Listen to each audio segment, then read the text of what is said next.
Merci de me donner la parole. Pour une fois encore, me prononcer sur les questions qui concernent la République. Non, Patrice Talon, je ne suis pas sûr qu'il y ait un lien entre les manifestations des femmes et sa tournée, sa prétendue tournée qu'il est en train de faire. Et ne commettez surtout pas l'erreur de dire qu'il va au contact des populations, il va au contact d'aucune population. Il fait semblant d'aller au contact des populations, mais il choisit les gens que lui-même a installés pour donner l'illusion aux gens qu'il est populaire. N'oubliez pas que c'est parce qu'il a dit que lui-même, il a voulu être impopulaire. Étant impopulaire et voulant aller à une élection, il faut qu'il fasse semblant d'aller au contact de la population. Les zones qu'il a circulées, vous avez vu les populations. Les populations ne sont pas en salle. Je ne peux pas réunir les populations d'une commune dans une salle, ce n'est pas possible. Les élus ceux qu'il a choisi d'installer pendant la parodie d'élection communale, c'est eux qu'il va rencontrer. Ces gens-là, les farfelus de députés qui se sont autoproclamés à l'Assemblée, c'est eux qui l'accompagnent dans cette parjure-là. Non, il ne va pas au contact des populations. Il ne va pas au contact des populations. Patrice méprise le peuple. Le peuple n'est rien devant lui. Lui s'en fout. Le président Patrice Talon n'a de patrie que ses comptes en banque. Il méprise la population. Le peuple ne veut rien dire pour lui. Et chaque acte qu'il pose, il le démontre encore. Vous l'observez. Il méprise le peuple. Mais quand on méprise un peuple, on ne vient pas être son chef. Il aurait dû rester dans ce qu'il faisait. Il le faisait si bien avec les chefs d'État qui se sont succédés. Il aurait pu rester là-dedans. Mais on ne peut pas la fonction qu'il a prise là et faire ce qu'il fait. C'est pas bon.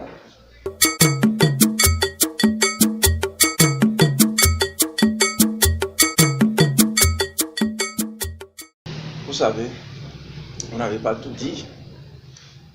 C'est vrai, j'ai écouté le président Patrice Talon qui a demandé aux notables de Parakou de s'investir dans une démarche de réconciliation de Patrice Talon et de Boniaï. C'est une bonne chose. Moi, je suis chrétien. Quand deux hommes se fâchent, il faut qu'ils se réconcilient. C'est une bonne chose. Mais ce n'est pas ça qui est le problème du pays. Le problème du pays ne se résout pas à un antagonisme Patrice Talon-Yahi Boni. Non. Il ne faut pas résumer le problème du pays en deux hommes. Non. Le pays a un véritable problème de gouvernance publique. Que le président Talon se réconcilie avec le président Yahi Boni, c'est une bonne chose. C'est eux qui savent ce qui les a dérangés, c'est eux qui savent ce qui les a opposés, c'est eux qui savent pourquoi ils se sont opposés jusqu'à ce point-là, et la République en a souffert. Ce que nous savons, le public sait, c'est tentative d'empoisonnement, c'est tentative de coup d'État. Mais si ces choses-là s'avèrent, si ces choses-là se révélaient vraies, il faut que les auteurs passent devant les tribunaux. Il faut que les auteurs passent devant les tribunaux, c'est tout. Donc ce n'est pas une réconciliation qui va effacer ça, du moins c'est ce que moi je sais. Je sais que ce qui les a opposés, c'est la tentative d'empoisonnement, tentative de coup d'État. Mais le président Talon a dit qu'ils ont été même complices. Mais c'est à eux deux qui savent ce dans quoi ils ont été complices. Moi je ne sais pas. Ce que je sais, que tout le peuple béninois sait, c'est qu'il y a eu tentative d'empoisonnement. Mais on ne se réconcilie pas pour ces faits-là, c'est des faits pénaux. Si c'est ça qui est vrai, les auteurs doivent passer devant les tribunaux. Et le président Patrice Talon devra se réconcilier avec lui-même. Moi, je crois qu'il a besoin de se réconcilier avec lui-même d'abord. Avant toute réconciliation, il a besoin de se réconcilier avec lui-même. Pourquoi? Parce que j'ai le sentiment qu'il ne comprend pas le métier qu'il a. La fonction d'un chef d'État, je crois qu'il ne le comprend pas bien. Quand tu es chef d'État, c'est fini. Il a été élu à 65% en 2016. Il devrait passer, après un an, il devrait avoir 80% du peuple qui doit l'applaudir. Mais lui, il a fait exactement le contraire. De 65%, je ne suis pas sûr s'il est à 5% aujourd'hui. Je ne suis pas sûr. Vous avez vu le nouveau président élu des États-Unis. Dans son discours, après qu'il ait senti qu'il a la victoire, il dit qu'il n'y a ni bleu ni rouge, qu'il est le président de tous les Américains et il doit travailler pour réconcilier tous ceux qui n'ont pas voté pour lui et qui sont alliés derrière le président Trump pour réconcilier le pays. Le président Talon, depuis 2016, n'a fait qu'aggraver la fracture dans le pays. Il n'a fait qu'aggraver la fracture dans le pays. Donc il doit se réconcilier avec lui-même, chercher à se réconcilier avec lui-même d'abord pour comprendre mieux la fonction de chef d'État et du président de la République et travailler à se réconcilier avec son peuple. Mais ça ne m'amène pas à dire qu'il n'a pas de besoin de réconciliation avec le président Yahya Boni. C'est leur problème, c'est leur droit. Moi, je ne sais pas ce qui les oppose. Si moi je veux me réconcilier avec quelqu'un, je ne vais pas le dire devant des notables. J'appelle la personne, je discute avec elle et je lui dis, je lui demande pardon si c'est moi qui l'ai offensé et on se réconcilie. Mais si c'est elle qui m'a offensé, elle me demande pardon et puis la vie continue. Donc on n'a pas besoin de cinéma pour aller à une situation de réconciliation. Je suis désolé.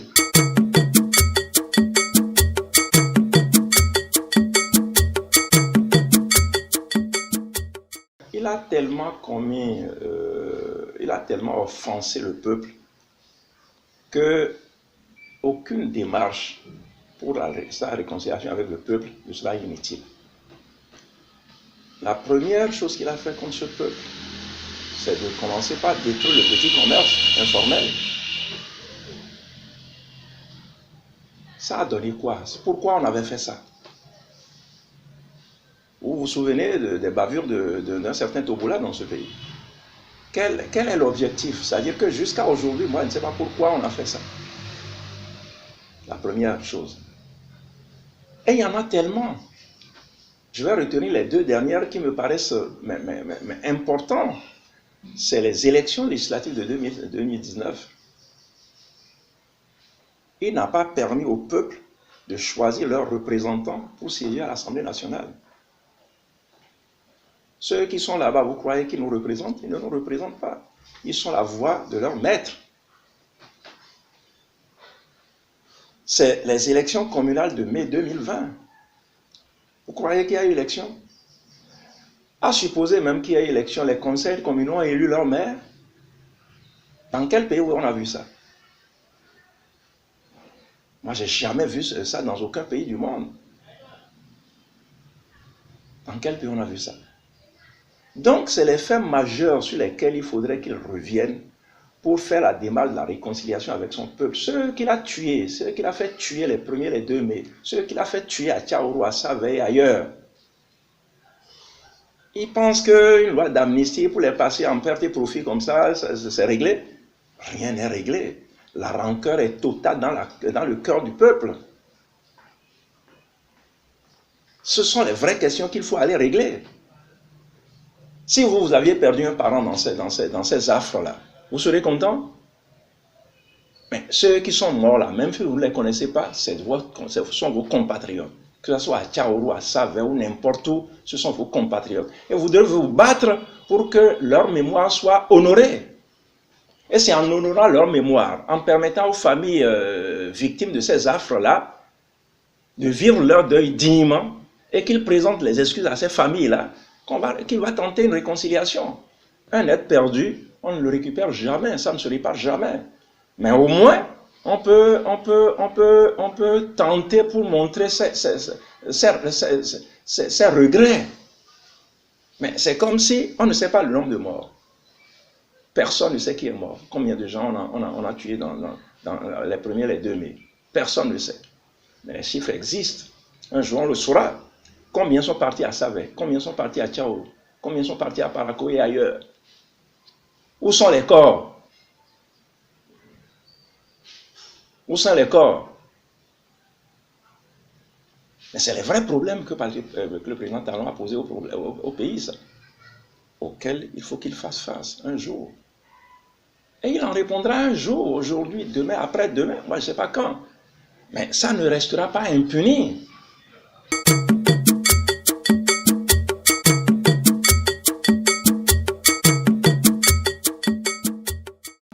Le problème ne réside pas dans ce qu'il faut croire ou il ne faut pas croire.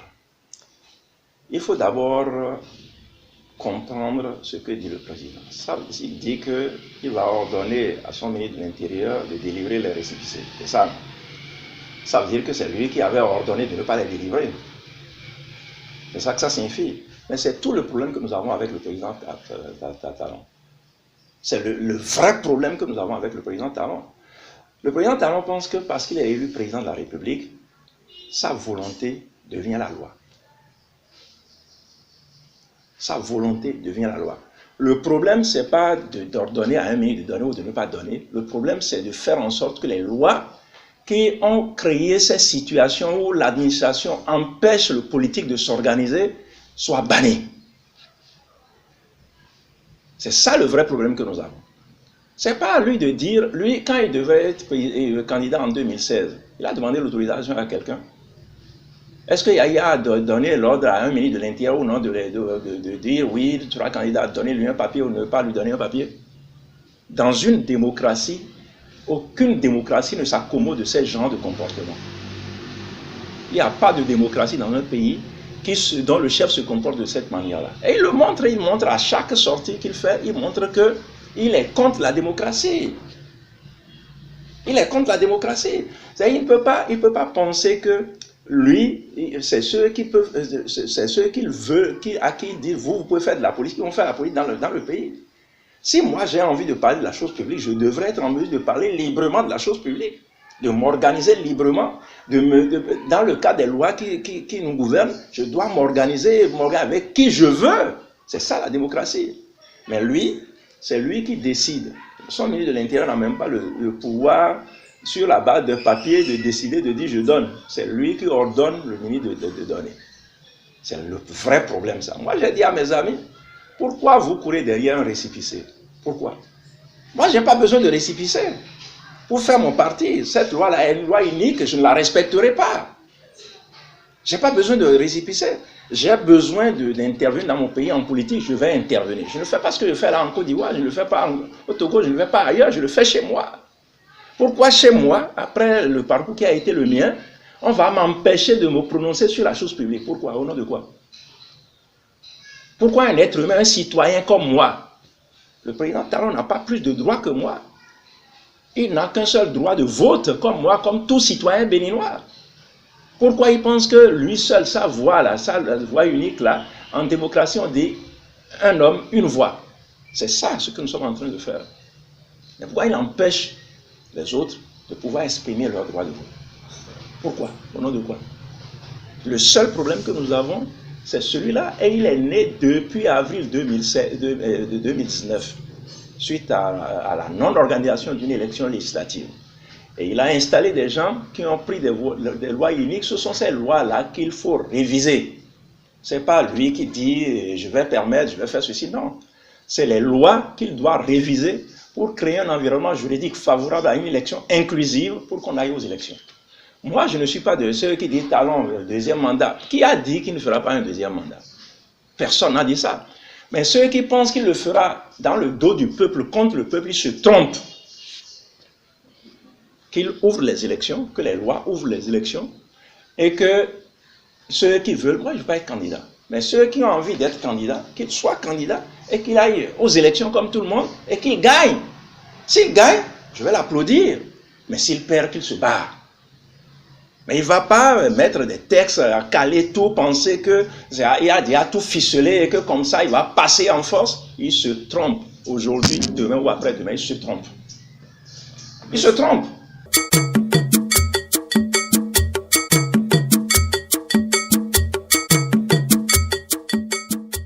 Quand vous abordez ce genre de questions, je suis perplexe parce que j'ai le sentiment que le président Patrice Talon n'aime pas son prochain. Qu'est-ce qu'Adiabon Sébastien lui a fait? Qu'est-ce qu'il lui a fait? C'est un compatriote. C'est un citoyen. Qu'est-ce qu'il lui a fait? Mais il n'est pas seul dans cette situation-là. Il y a plein de gens qui coupent dans nos prisons qui n'ont rien fait. Monsieur Saïzonou, qu'est-ce qu'il a fait? J'achète un terrain, je me retrouve en prison. Pourquoi j'achète un terrain, je me retrouverai en prison? Au nom de quoi? J'ai acheté un terrain. Si j'ai mal acheté, au pire des cas, je perds mon argent. Pourquoi une transaction civile que j'ai faite de bonne foi, je vais me retrouver en prison. Au nom de quoi? Pourquoi? Je ne comprends pas. J'ai eu le même sentiment quand j'ai vu l'ordonnance de la Criette condamnant Komi Kouché. Vous avez lu l'ordonnance? Mais c'est inhumain. Au XXIe siècle, aucune cour ni aucun tribunal d'aucun pays du monde ne prend plus de telles ordonnances. On dépouille un individu de tous ses biens, de tout, on le condamne, je crois, à 24 milliards, une autre condamnation, 500 millions, on saisit tous ses comptes, on saisit tous ses biens meubles et immeubles. Mais quand même, le gars, même s'il est le plus gros bandit du pays, il a une femme, il a un enfant qui n'est pas bandit. Et qui ont besoin de vivre. Ok? Donc, qu'est-ce qu'Adjavon a fait pour qu'on le contraigne à ce point-là? On l'a contraint à l'exil, en le condamnant à 20 ans. Moi, je ne comprends pas. Je ne comprends pas cet acharnement. J'ai le sentiment que le président Talon n'a voulu être président que pour régler des comptes aux Béninois. C'est le sentiment que ça me donne. Mais si tu deviens président, tu dois défendre le dernier des Béninois. Tu es devenu le défenseur de chacun de nous. Mais comment le premier d'entre nous va être l'assassin de chacun de nous? Vous comprenez ça, vous? Moi, je ne comprends pas. J'ai analysé dans tous les sens, je ne comprends pas. Pourquoi Yahi n'avait pas fait ça à Diavon? Je sais qu'il y a eu toujours, moi j'étais au palais, donc je sais les problèmes qu'il y a eu, j'étais conseiller technique à l'économie, donc je comprends bien les problèmes qu'il y a avec l'État, je sais comment ça fonctionne, je sais ce qui a été fait, ce qui n'a pas été fait, je sais. Mais ça a besoin de ça. On a besoin de ça. En quoi ça là avance la République du Bénin? En quoi ça là, ça promeut le bien-être du peuple béninois? En fermant les entreprises d'Adjavon, là, vous savez combien de personnes vous avez mis au chômage? Les autres protègent leurs hommes d'affaires. Les nations protègent leurs hommes d'affaires. Nous, on détruit les nôtres, on importe les hommes d'affaires de France. On détruit les nôtres, on importe les hommes d'affaires de France. J'ai entendu le président dire que on dit que l'argent ne circule pas, que c'est l'argent de la corruption qui ne circule. Il ne comprend rien, ce monsieur-là. Il ne comprend rien. Il dit qu'on paye les salaires. Oui, on paye les salaires alors. Il y a combien de fonctionnaires dans notre population? Les fonctionnaires sont combien? Il dit qu'ils paient les salaires, ils paient les pensions. Les pensionnés sont combien? Les fonctionnaires ne font pas 60 000 fonctionnaires. Admettons qu'ils fassent 100 000. 100 000 par rapport à 11 millions de personnes, c'est quoi? Le secteur privé utilise combien? Je n'ai pas les statistiques, mais admettons que fonction publique et secteur privé utilisent 300 000 personnes. Donc sur 11 millions de personnes, c'est quoi? J'ai aimé le président Solo quand il avait dit, quand il était au pouvoir, la pression des syndicalistes, des fonctionnaires qui voulaient qu'ils disent non, je ne veux pas sacrifier les 6 millions de Béninois pour les 60 000 de fonctionnaires. C'est une gouvernance, ça. Ça vous montre le chemin de la gouvernance. Quand quelqu'un parle comme ça, vous savez ce qui le préoccupe. Mais lui, je ne vois pas ce qui le préoccupe. Un chef d'État qui se contente de dire je paye les salaires. Alors, si tu ne peux pas payer les salaires, dégage. Tu ne peux pas te réjouir de payer les salaires. C'est le minimum, c'est le strict minimum. Si tu ne payes pas les salaires, tu vas faire quoi? On te dit que la misère est grandissante dans le pays, tu dis que tu payes les salaires. Et alors? Donc, il doit savoir que ce sont ces actes-là qu'il fait en créant la misère, en augmentant le niveau de pauvreté dans le pays, en multipliant les pauvres par 10. C'est ça qui fait que la situation économique est comme ça. Et ce n'est pas bon pour un chef. C'est ça que je ne comprends pas chez lui. Ce n'est pas bon pour lui. Le cri du malheureux, Dieu l'entend. Dieu entend le cri du malheureux. Tu peux faire gris-gris, tu peux voir tous les beaux colons, tu peux sacrifier des moutons, tu peux mettre des choses dans tous les carrefours. Dieu entend le pleur du pauvre. Dieu entend. Le sang du bœuf, le sang du mouton ne dit rien à Dieu. Vous comprenez ce que je veux dire? Ne comptez pas sur ça pour penser que vous avez maîtrisé un peu. Vous avez maîtrisé quoi? Vous n'avez rien maîtrisé. Pour votre bonheur, faites les choses comme ça doit se faire. C'est tout ce qu'on lui demande.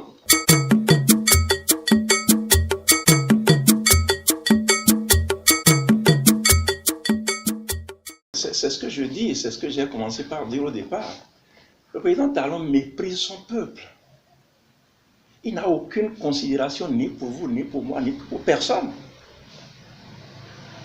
Vous ne voyez pas, vous ne lisez pas ça dans les actes qu'il pose. Il n'a aucune considération pour personne. Il n'a pas de considération pour ses prédécesseurs. Ils sont deux encore en survie. Tu as la chance que ceux qui t'ont précédé dans le fauteuil que tu occupes, deux sont survivants. Quelles sont les relations qu'il a avec ces deux-là? Si ces deux-là ne sont rien pour lui, qui nous autres là, nous serons pour lui. Tu peux ne pas les aimer, tu peux ne pas les... Mais on ne te demande même pas de les aimer. On ne demande pas à un Joseph Tamé d'aimer les Béninois, de les aimer, d'aimer chacun de nous. Non. On me demande simplement d'avoir des relations citoyennes avec mes compatriotes. C'est tout ce qu'on lui demande. Ayons des relations de citoyenneté avec les compatriotes. Mais quand il dit que nous sommes un désert de compétences, moi ça ne m'a pas surpris. Ça ne m'a pas surpris. Vous avez vu comment il gère le port? Vous avez vu ce qu'il a fait de la SBE? Les compétences qu'il est censé ramener dans le pays à travers ces structures-là, quelle est la plus-value que ça a apporté? On peut parler aujourd'hui. On n'en a pas parlé parce que, je dis, laissez-les faire, on va voir les résultats. La SBE, je la connais parfaitement parce que je n'ai pas travaillé là-bas, mais j'ai été au comité de trésorerie de la SBE pendant 4 ans. Je connais la structure financière de la SBE comme ma main. J'ai besoin de ces blancs-là pour... qu'est-ce qu'ils ont apporté? Dites-moi, le prix de l'électricité a baissé aux consommateurs. C'est l'objectif qu'on devrait viser. La qualité de la fourniture s'est améliorée aux consommateurs. Alors, quelle est la plus-value? La compétence qu'il est supposé amener d'ailleurs, qu'est-ce que ça nous a apporté à nous Béninois? Donc, si quelqu'un est désert de compétences, c'est lui-même. C'est lui-même. Et on ne reconnaît que c'est semblable. On ne reconnaît que c'est semblable. Je l'ai entendu dire aussi qu'il a envoyé des gens pour qu'on les forme à l'extérieur en mathématiques. Nous avons de très belles compétences sur le plan national. Nous avons une école de mathématiques à Dambou qui a sorti des gens de haute qualité qui sont à la Banque mondiale aujourd'hui. Formés par des Béninois. Ceux qui les forment là, ils sont venus d'où? Ils sont venus d'où? Il n'a aucun respect pour notre peuple. Il n'a aucun respect pour le Béninois. Mais si tu penses que tu ne respectes que l'étranger, ne viens pas nous gouverner. Nous confions le pays à ceux qui pensent que nous sommes ce que nous sommes, mais nous voulons devenir ce que nous souhaitons devenir. Je ne dis pas que nous sommes pleins de compétences, nous sommes pleins de ceci, nous sommes pleins... Ceux qu'il a amenés d'Europe, là, c'est les meilleurs qui sont là-bas. En Europe, là, ou en Occident, à l'étranger, aux États-Unis, en Europe, au Japon, en Chine, ceux qui ont de vrais boulots ne peuvent pas venir travailler ici. Tant nos compatriotes que les autres, moi je connais plein de gens, si vous leur proposez de venir, de rentrer, de travailler au pays, vous dites, franchement, je suis désolé. C'est ceux qui ne foutent rien, les incompétents, les gens qui vivent à la lisière de la vie en Europe, ils ramènent ici. Vous pensez qu'un blanc qui est compétent, qui sait travailler, qui connaît, il va venir, il va quitter chez lui pour venir diriger la SBE ici? Vous pensez ça? C'est les incompétents de là-bas qui nous importent ici.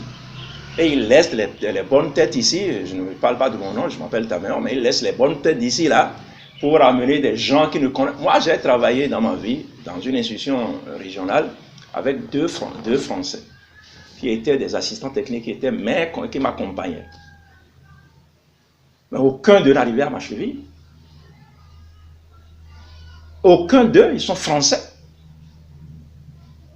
Quand leur contrat arrivait à terme, ils viennent me supplier pour renouveler. Parce que si je ne signe pas, on ne renouvellera pas. C'est moi qui ai besoin de leur assistance. Si je ne signe pas, on ne renouvelle pas. Mais ils viennent me supplier parce qu'ils se disent que s'ils retournent en France, ils n'auront pas d'emploi.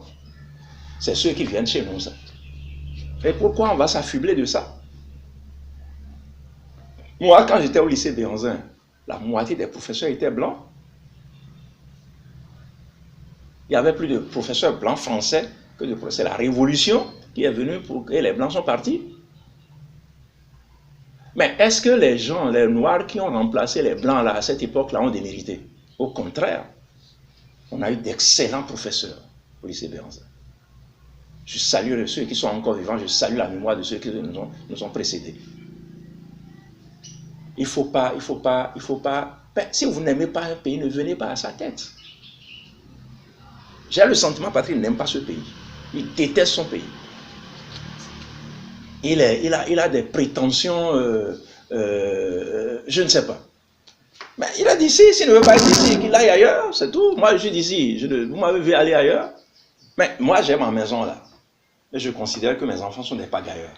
C'est ma faute. Si chez moi, je n'ai pas pu éduquer mes enfants et qu'ils sont des pagailleurs, à qui la faute? C'est ma faute, ce n'est pas la faute aux enfants. C'est ce que je dis, s'il n'était pas dans le fauteuil, il est là. Il peut parler, il peut dire tout ce qu'il dira. Moi, je ne le regarderai pas. Moi, je ne suis pas pagailleur. Moi, je suis loin d'être un pagailleur. Et je connais des gens comme moi, c'est des millions dans le pays. Dans un pays, il y a des pagailleurs, il y a des moins pagailleurs. Les pagailleurs ont pris le pays d'assaut. C'est eux, les pagailleurs. Qu'est-ce qu'il comprend en politique, lui? Qu'est-ce qu'il sait de la politique? C'est rien de la politique. C'est voler, c'est prendre la chose publique. C'est ce qu'il est en train de faire. C'est pourquoi il considère que c'est un pays de pagaille. Moi, je n'ai jamais été pagailleur, j'ai été toujours sérieux. Et des gens comme moi, ils sont nombreux dans le pays, je vous le garantis. Je vous le garantis. Vous m'avez jamais vu, moi, lever la main pour dire je vais être député? Parce que ceux qui allaient là-bas ne m'inspiraient pas confiance. C'est pas que je ne sois pas capable, je me suis dit, mais qu'est-ce que moi j'irai faire dans cette assemblée où les gens comme ceux-là sont assis là-bas? Qu'est-ce que j'irai faire là-bas? Où on prend l'argent pour voter une loi. Qu'est-ce que j'irai faire là-bas? Qui a animé ça? Qui a alimenté cette pagaille-là là-bas? C'est moi? C'est moi? C'est pas moi! Or, l'Assemblée nationale, c'est le cœur de la démocratie. Mais qui alimentait ça par argent pour faire voter des lois, voir argent là-bas? C'est Joseph Daméon. Donc les pagailleurs n'ont qu'à se rechercher entre eux. Moi, je ne suis pas pagailleur.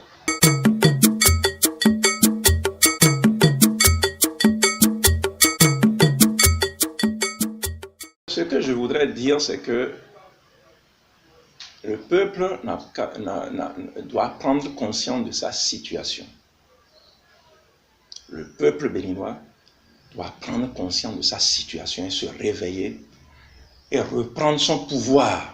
Le pouvoir, c'est le peuple qui le détient et le délègue, voie Assemblée nationale pour la législature, pour le vote des lois, et voie exécutif pour gouverner le pays. Le pouvoir est dans votre main, peuple béninois. Le pouvoir est dans ta main. Personne ne doit te voler ton pouvoir. C'est toi qui l'as donné au président Patrice Talon en 2016. Vous avez vu ce qu'il a fait du pouvoir que vous lui avez confié. Ne reprenez-lui votre pouvoir, peuple béninois. Reprends-lui, peuple béninois, reprends-lui ton pouvoir. Le pouvoir, c'est à toi. On ne peut pas prendre ton pouvoir et te mettre à genoux et te mettre à jeun dans ton pays. J'ai entendu le président dire qu'il a commencé la transformation du pays. Il a une très mauvaise compréhension des choses. Le pays, c'est les hommes d'abord. Tu ne peux pas tirer sur le peuple pour dire que tu as commencé la transformation du pays. Les hommes. Un territoire sans hommes, il n'y a pas de pays. Moi qui vous parle là, si j'ai beaucoup d'argent, je m'en vais acheter une île où je suis seul là-dessus, je ne pourrai pas vivre. C'est la capacité de socialiser les gens qui fait du pays un bon pays. Ce n'est pas les routes, ce n'est pas les ceci, non. Moi, j'ai rencontré une demoiselle à Dakar il y a longtemps.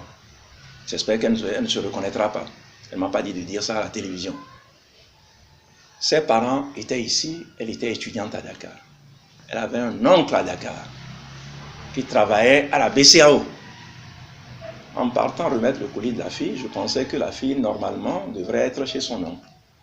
Je vais là-bas, la fille était chez un petit monsieur, rien du tout, à peine une entrée couchée, on finit de manger avant qu'elle ne se couche. Je dis, mais elle est revenue me voir le lendemain à mon hôtel. Je dis, mais pourquoi tu n'es pas chez ton oncle?